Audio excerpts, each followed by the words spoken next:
Well, it looks like we have most people here already that are going to be here, I think. And so we'll just go ahead and start the program.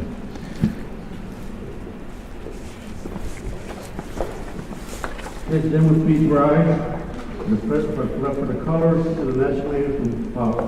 Color guard, kids, point! Forward, march! Left, left, left.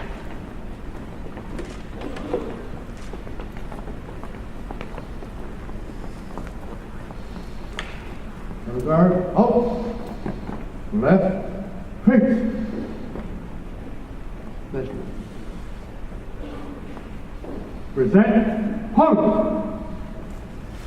Oh, say, can you see by the dawn's early light what so proudly we hailed at the twilight's last gleaming, whose broad stripes and bright stars through the perilous fight o'er the ramparts we watched were so gallantly streaming, and the rocket's red glare, the bombs bursting in air, gave proof through the night that our flag was still there.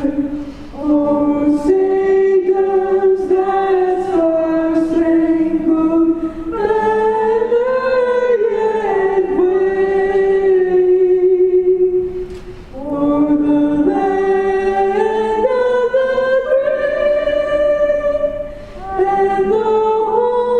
of the brave? Order, halt. Ladies and gentlemen, please join me. Pledge. I pledge allegiance To the flag of the United States of America, to the republic for which it stands, one nation, under God, indivisible, with liberty and justice for all. color guard, left, face. Forward, halt. Thank you.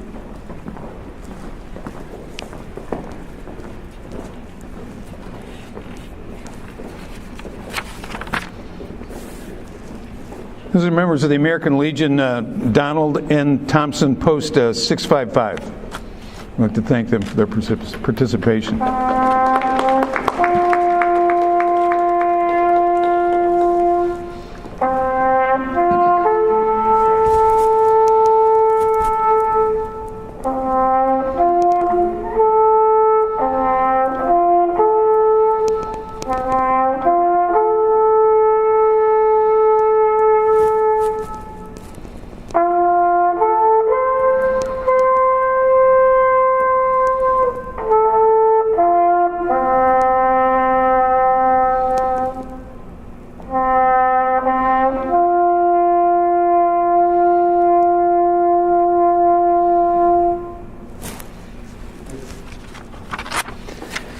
Thank you. Next, I'd like to call Chaplain Teresa Norrie, and she's going to give us her invocation today.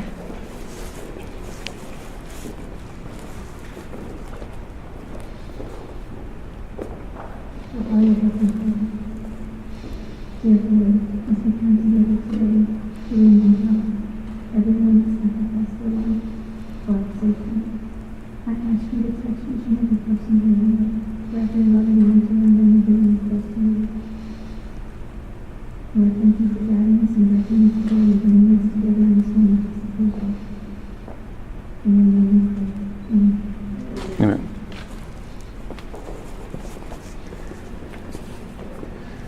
You can all take your seats, please. I'm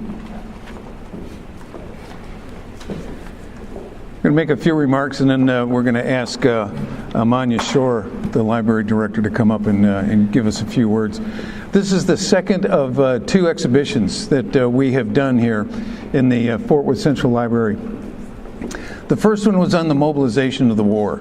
This one is much different. We call it Remember Me because it highlights some of the people, the civic leaders, social and cultural leaders, along with the veterans who transformed the city of Fort Worth from what it was before the war, which is essentially a post-Civil War cow town, into the city that it is today. And it's because of what took place during the First World War, and we thought it was appropriate for us to take a look back at the people who were involved during that process, so that we could remember them and learn about their involvement in what took place during the war years here. So please welcome Manya Shore.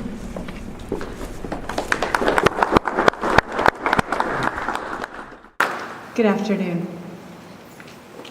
Welcome to the Fort Worth Public Library.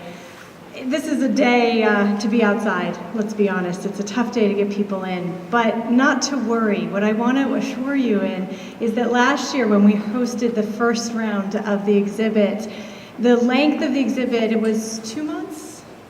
4 months. We had 30,000 people come through that door to visit the exhibit. So this is just the kickoff. And so thank you for your commitment to this issue and to this exhibit.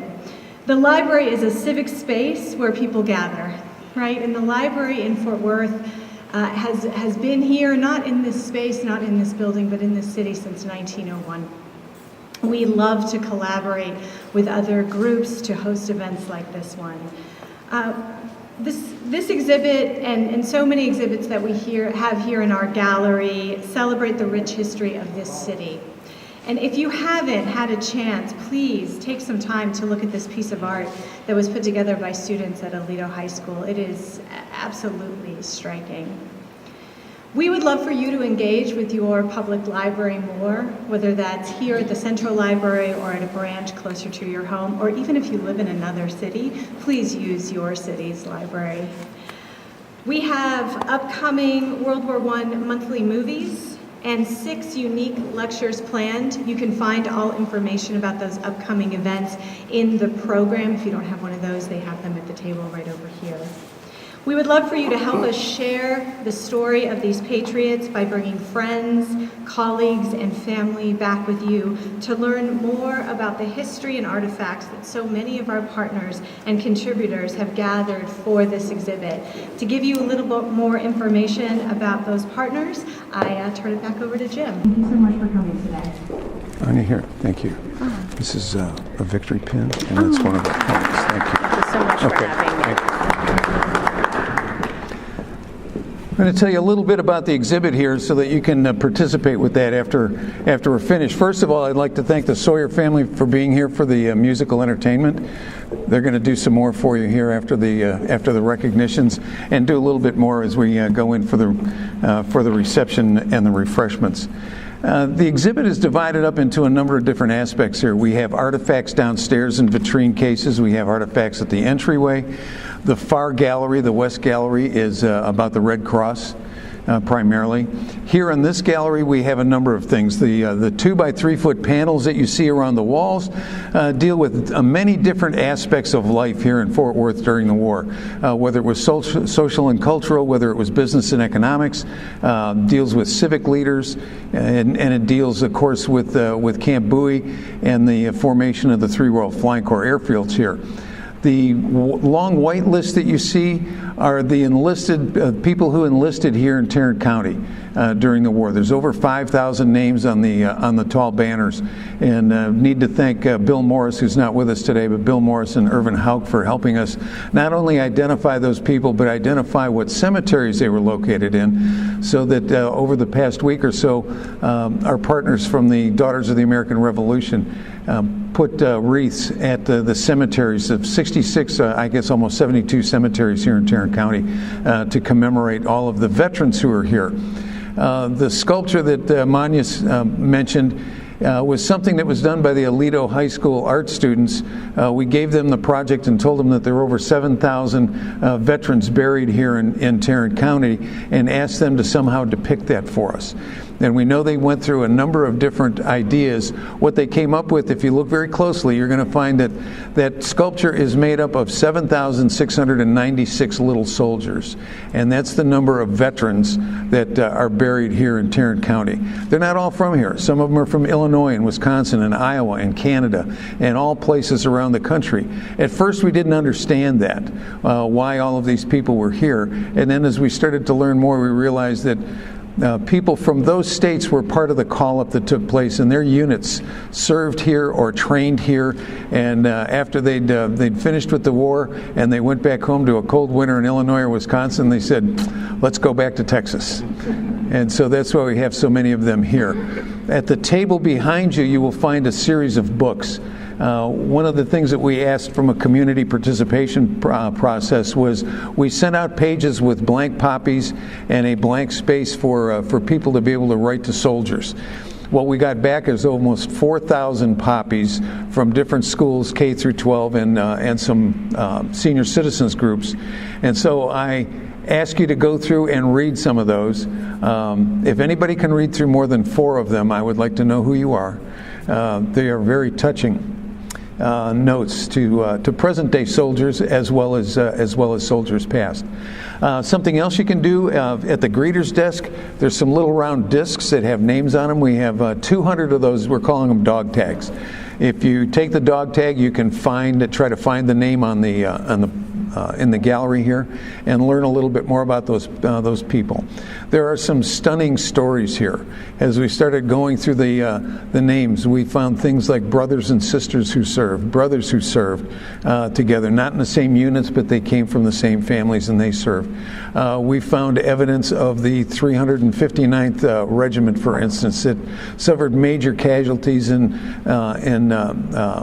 Mihail and in the Argonne Forest, and they are listed here along with those who perished here. So there are many, many stories here and many more that can be uncovered through some study of what took place here.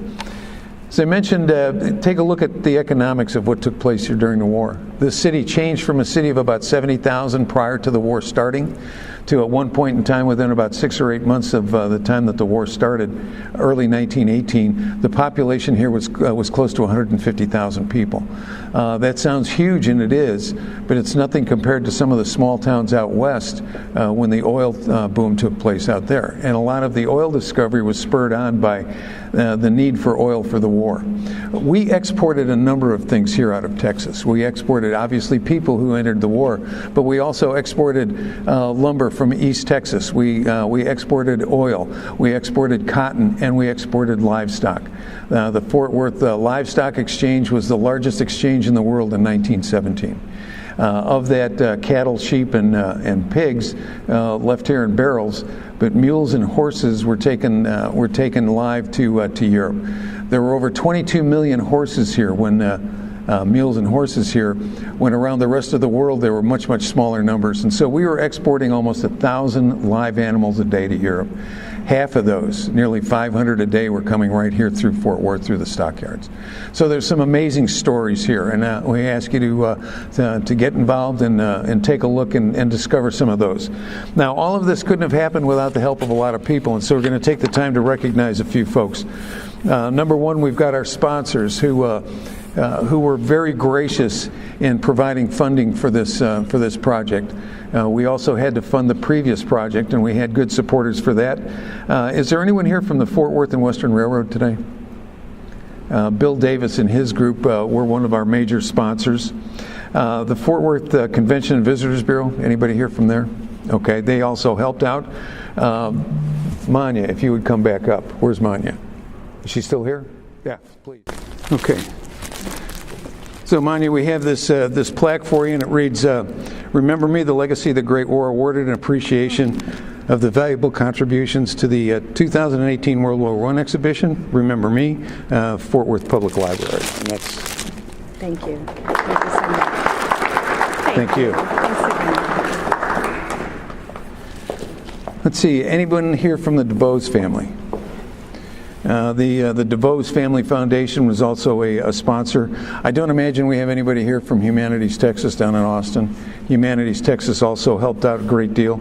Imagination Fort Worth, Any of the folks here? Oh, good. Come on up. Oh, there we go.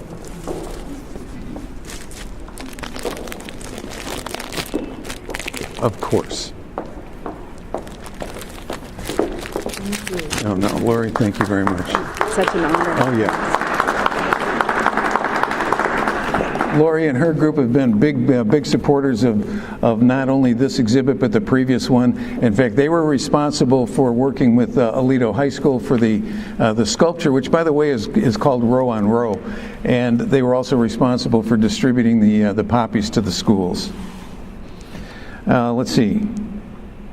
Texas Society of the Daughters of the American Revolution. Who's going to be? Who's? Well, who would like to represent? You can all come up if you like.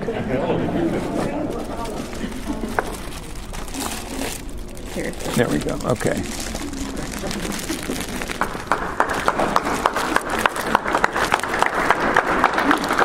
There you go. Thank you very much. I'm delighted to have this. It's wonderful. Well, it's really very, very special.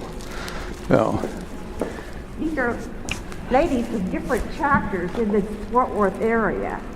We have 25 chapters in District 2, so these are some of the representatives. Thank you. They were not only financial supporters, but one of the other outreach items that I mentioned was that they placed wreaths at the cemeteries. And when you go in for the reception, we have a slideshow, continuous slideshow there, so that you can see some of the presentations at the cemeteries. Let's see, and the Summerlee Foundation, I don't believe we have anybody here from Summerlee, but the Summerlee Foundation was also one of the sponsors. Partners, we couldn't have done this without the help of a lot of people. And so I'm going to call off some of the names here. We've got, you've already met the gentleman from the American Legion, Donald N. Thompson, Post 655, the Fort Worth Aviation Museum. Tom, if you'd come up for this, please.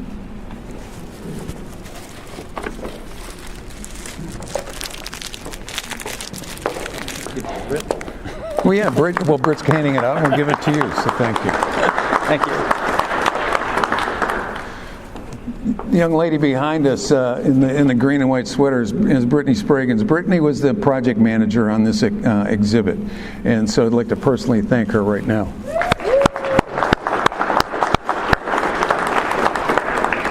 Most of us are volunteers and enthusiasts, but she's an actual museum professional. She's a graduate of the Texas Tech Masters in Museum Sciences program. We've got the Jollies. If I can have Justin and Amber, if you'd come forward, please. They represented Tarrant County, but they have both been very instrumental, not only in this exhibit, but also the previous one.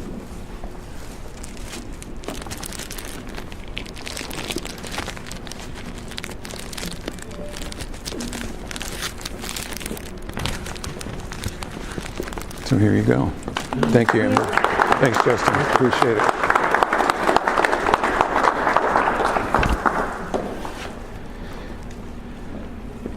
Let's see, Imagination Fort Worth, we've recognized. Lone Star Film Society also helped us. As part of this program, you will find in some of the literature that you got when you came in, we're doing a film series, and the Lone Star Film Society helped us be able to do these films without paying royalties.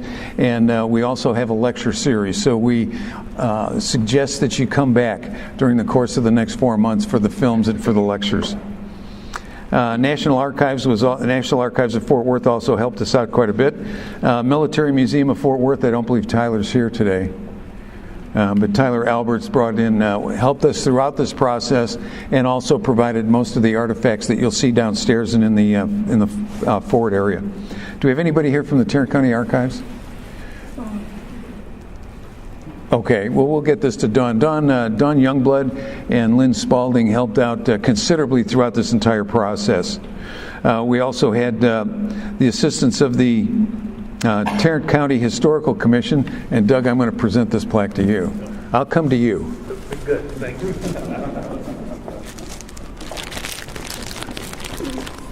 Here, let me just do it. I'll do it this way. All right. Okay.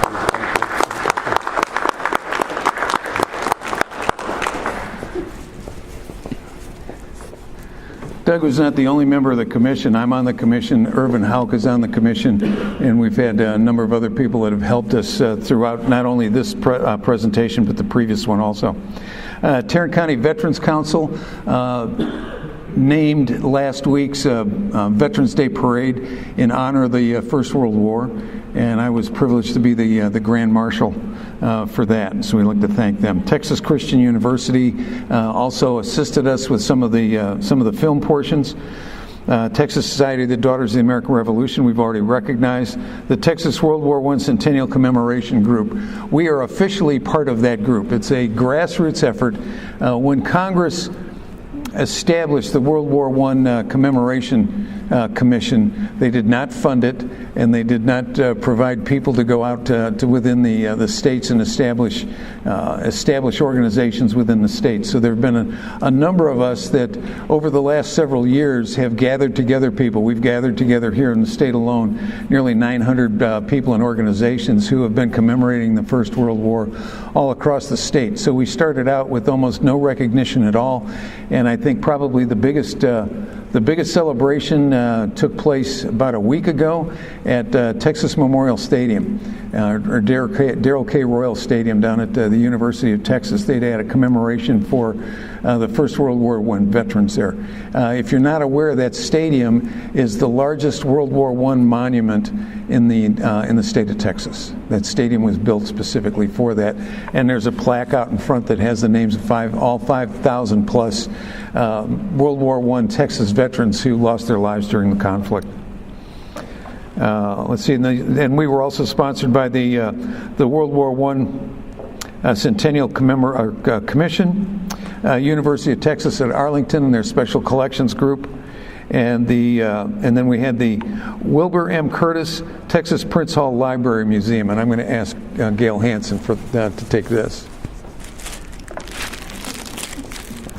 Turn around, Gail. Turn around.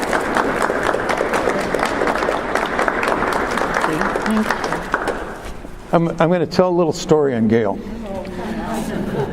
It's not that embarrassing. It's really very nice. When we first started this, Gail came to me after one of the first few meetings and said, I can't find out any information about almost any World War I African American veterans. She said, there's just nothing. I can't find it. And we said, well, keep digging. And she came back a little while later and said, I'm still having a real hard time finding anything. I've got an old picture of some nurses, and we can't really identify who they are. But she kept on digging. And I said, well, that may be the story. The story may be that we can't find out anything about our African American veterans. And then one day Gail came to a meeting with, I think it was 3 or 4 binders of information that she had been digging and digging and digging. And I can tell you that's one of the true success stories, I think, out of this exhibit today, is the work that Gail did in recognizing the African Americans who participated. Now, you may not be aware of this, but they did not get the same level of training that the white soldiers did. In fact, the registration cards that were used during that time period, on the corner it said colored. And they left that corner on the card if you were an African American. If you were Hispanic, Asian, white, any other ethnic group, they tore that corner off. So the group of people who were inducted into the military were either considered to be white or African Americans. African Americans, by and large, were not permitted to fight in combat units. There were some that were in the Harlem Hellfighters in New York and some of those groups, but most of them were allowed to be in sanitary brigades and as wagon drivers and things like that. In fact, one of the things that we learned out of this is that you may have seen pictures here in Fort Worth of the big parade when Camp Bowie was emptied out. 250,000 people showed up for that parade. It's probably the largest parade that anyone has ever seen here in Fort Worth. But if you look real hard in any of those pictures, you will not find an African American in any of them. They were not allowed to march in that parade. So, with that, I'm going to turn the program back over to the Sawyers. They're going to play a few more tunes for you, and one if you want to sing along. And then when they're finished in about 15 to 20 minutes, the refreshments are served. So we hope you enjoy this. And for those of you who are not aware, the uniform I'm wearing is a representation of Major Thomas C. Turner. He was the Marine Corps major who was the commanding officer of Barron Field in 1919. And so that's my impression. So at any rate, again, thank you for being here today, and thank you for the assistance and the support that you've given this program. So I'll turn it over to the Sawyers. Jim, thank you for wrapping us in. It is a privilege and an honor for us to be here today. And I want to thank Imagination Forward for making that possible for us to be here. Jim had mentioned the copy letters that was instigated by Imagination Forward. My dad is a U.S. Army veteran, and he lives in Indianapolis. Last month, he was on an honor flight, thank you, honor flight, to Washington, D.C. There were 69 veterans on that flight, and 69 veterans received copy letters from here in Fort Worth that was instigated by Imagination Fort Worth. And that just meant the world to me that my new hometown would reach out to my dad and other veterans in that way. So thank you so much for doing that.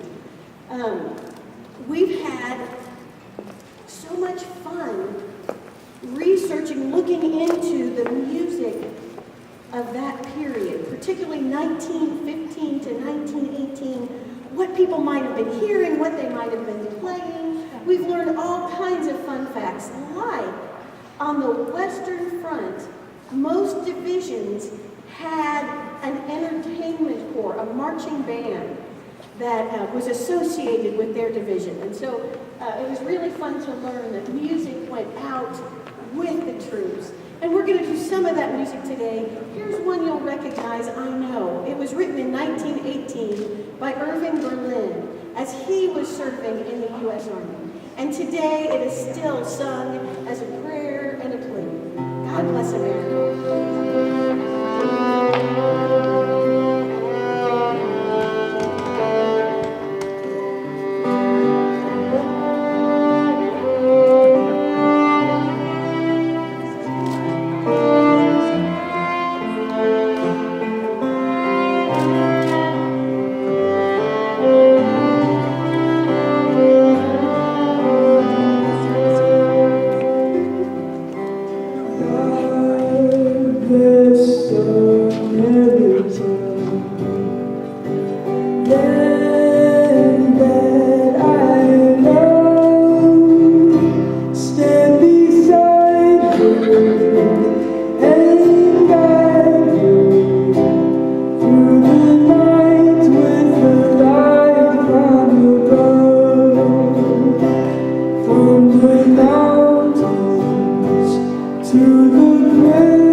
in London, there were a couple of brothers, Felix and George Powell, that were in a troupe called a Harlequin troupe.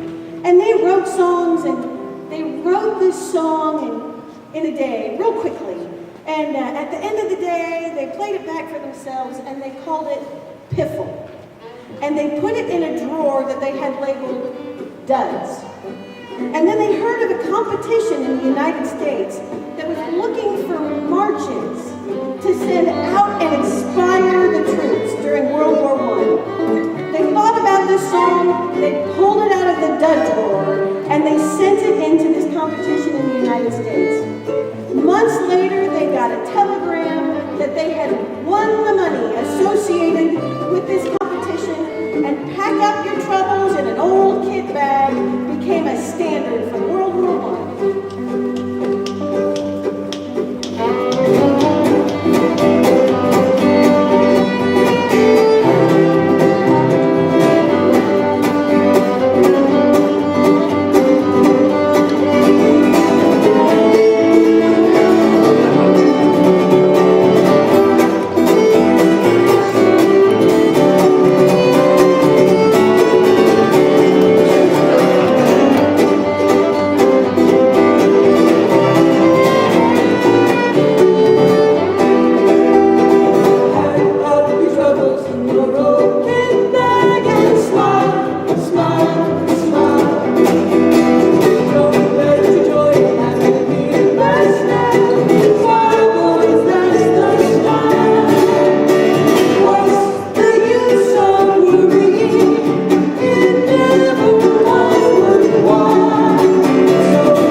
called George Washington Jr., and it became a staple during World War I. Military bands still play it today. You're a grand old flag. 1, 2, 3.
Sawyer family. Before I let you break for the refreshments, we've had a couple of people who've just shown up that we wanted to recognize. Anita Robeson with the South Lake Historical Commission. Anita was responsible for the vast majority of the fundraising, and we'd like to thank her for that. Anita. And let's see, Ken Cox. Where's Ken? Ken, if you'd come up. Ken is with the Tarrant County Veterans Council, who we told you dedicated the parade this year and helped us with a number of other things. How many made Veterans Day parade this year? I was there. Here you go, Ken.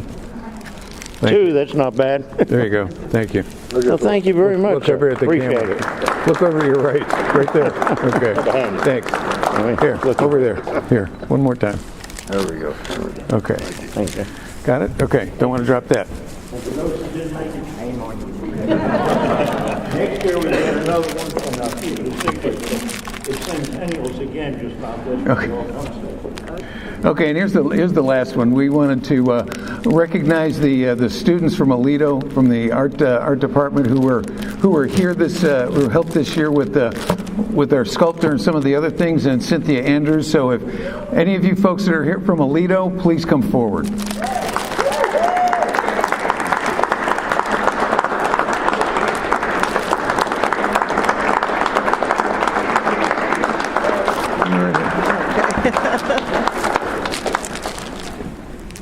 So it's again the award and appreciation for your valuable contribution to the 2018 World War I exhibition, Lido High School art students. So. Good job, Noah. Thank you. Thank you. Thank